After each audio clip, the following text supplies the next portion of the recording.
Проснулись все, кому спалось, на небе что-то взорвалось. Я распахнул свое окно и глянул вверх. И тут мне сзади говорят: ты посмотри, опять бомбят. А я в ответ: да это ж просто фейерверк. Кому в ответ?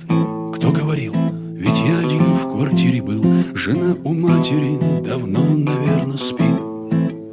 Я обернулся, что за бред? Передо мной стоял мой дед, который в 45-м был убит. Шинель пилотка ППШ, а я стоял, едва дыша, и головой своей мотал, чтоб сон прогнать. Но дед не думал уходить.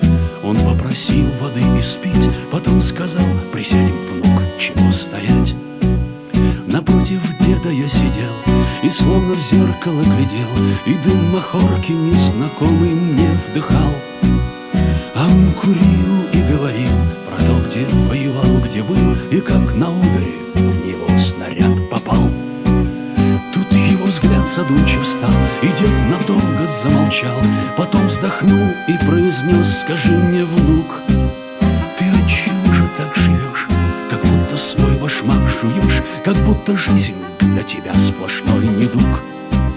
Я растерялся, но потом ему все вывалил грудом, что современный человек такая дрянь, что я и шачу на козла, что в людях совесть умерла, и что отмыться им не хватит в мире бань.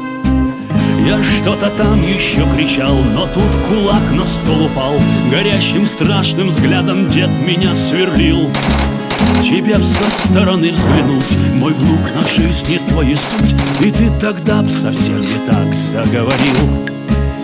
Ты был талантлив, всех любил, но все в деньгах похоронил. Искал разгадку смысла жизни, а теперь ты ищешь баб на стороне, забыл о сыне и жене, и между миром и тобой стальная дверь. Неужто ради ваших склок за хлеб и зрелище мешок мы погибали под огнем фашистских крыс? Эх, нету Гитлера на вас, тогда б вы поняли за час всю ценность жизни, ее прелесть, ее смысл. Уже рассвет входил в мой дом, и пели птицы за окном. Солдат исчез, и я вдруг начал понимать: в любом из нас сидит война, не знаю, чья в этом вина, и нам нельзя на ней, ребята, погибать. В любом из нас сидит война, не знаю, чья в этом вина, и нам нельзя на ней, ребята, погибать.